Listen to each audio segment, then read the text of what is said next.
જય શ્રી કૃષ્ણ. કઝિન રસોઈમાં આજે આપણે સૌને પ્રિય એવો હાંડવો બનાવતા શીખીશું. હાંડવો મેથીની ભાજી કે દૂધીમાંથી બનતો હોય છે, પણ આજે લૂણીની ભાજી જે ઉનાળામાં ખૂબ જ મળતી હોય છે તેનાથી બનાવતા જોઈશું. તે માટે જોઈશે આપણને 3 વાડકી ચોખા કાં તો કણકી, 1 વાડકી તુવેરની દાળ, 1 વાડકી ચણાની દાળ, અડધી વાડકી અડદની દાળ.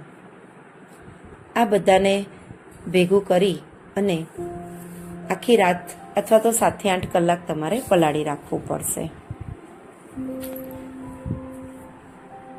પછી તેને સારી રીતે ધોઈ અને મિક્સરમાં વાટી લેવાનું. આ મિશ્રણમાં તમારે 1 વાડકી જેટલો ઘઉંનો કકરો લોટ પણ નાખવો પડશે અને આદુ મરચાં બધું નાખીને તમારે મિશ્રણ વાટી રાખવું. આ સાથે આપણે મસાલો પણ કરી દઈશું અને પછી તેને આથો લાવીશું. તે માટે ઘઉંનો કકરો લોટ લઈશું કે જેને તેલથી મોવી દેવાનું છે. અને આમાં હું એક સિક્રેટ વસ્તુ જે મારી નાખું છું તે છે અથાણાનો રસો. ગળે અથાણાનો રસો આમાં ખૂબ જ સરસ લાગે છે. એની સુગંધ પણ સરસ આવે છે જ્યારે બને ત્યારે. અને એનો આથો આવવા માટે દહીં નાખવાની પણ જરૂર પડતી નથી. તેથી અથાણાનો મસાલો 4 થી 5 ચમચી જેવો નાખીશું આપણે.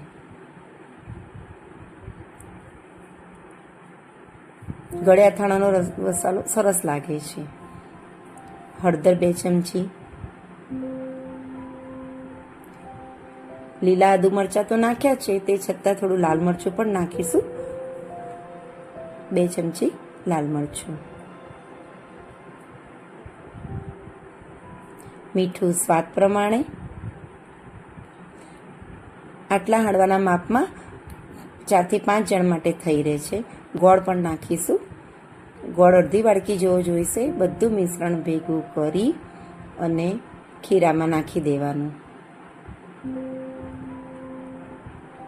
પછી ભાજી પણ તેમાં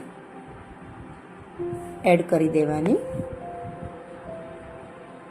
આ ભાજીને બહુ સારી રીતે ધોવી પડે છે. માટીવાળી બહુ જ હોય છે, એટલે એને 3 થી 4 વાર સારા પાણીથી ધોવી નાખવાની.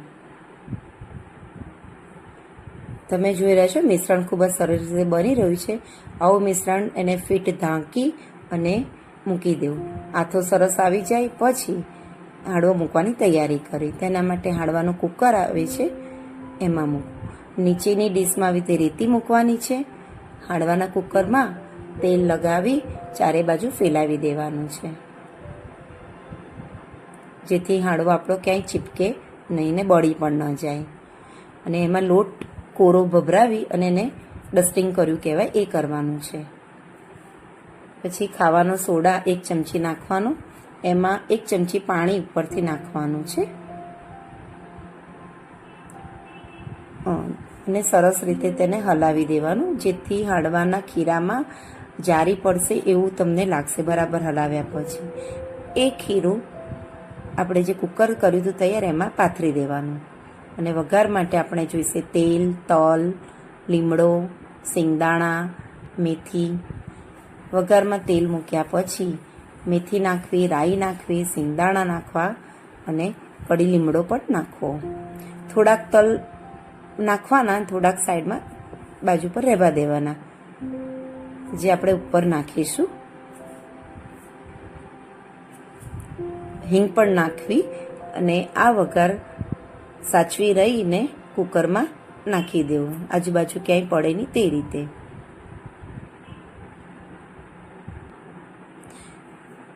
ઉપરથી કોરા તલ જે રાખ્યા હતા સાઈડ ઉપર તે ભભરાવી દેવા. ને હાંડવા માટે આપણે ગેસ ચાલુ કરીશું. જે રેતી વાળી ડીશ છે તે મૂકીશું, જેને પ્રીહીટ કરવા માટે 1-2 મિનિટનો સમય તેની લાગશે. ઉપર પછી કુકર મૂકી અને ઢાંકી દેવાનું. શરૂઆત 5 મિનિટમાં ફાસ્ટ તાપે અને પછી 20 થી 25 મિનિટ તમારે ધીમાથી મધ્યમ તાપમાં રાખવાનો. 20-25 મિનિટ પછી તમે જોશો તો તમારો હાંડવો તૈયાર થઈ ગયેલો હશે. તવેથો નાખીને જોઈ લેતા. જો તવેથા પર હાંડવો ચોંટે ના તો મતલબ તમારો હાંડવો તૈયાર થઈ ગયો છે. જો હાંડવાનું કુકર તમારી પાસે ન હોય તો તમે પેનમાં પણ હાંડવો બનાવી શકો છો. પેનમાં પણ હાંડવો સરસ રીતે તૈયાર થાય છે. અમે હાંડવો અથાણા સાથે, ચા કે કોફી સાથે લઈએ છીએ. તમે હાંડવો શાની સાથે લો છો તે મને કોમેન્ટમાં જરૂરથી જણાવશો. જય શ્રી કૃષ્ણ.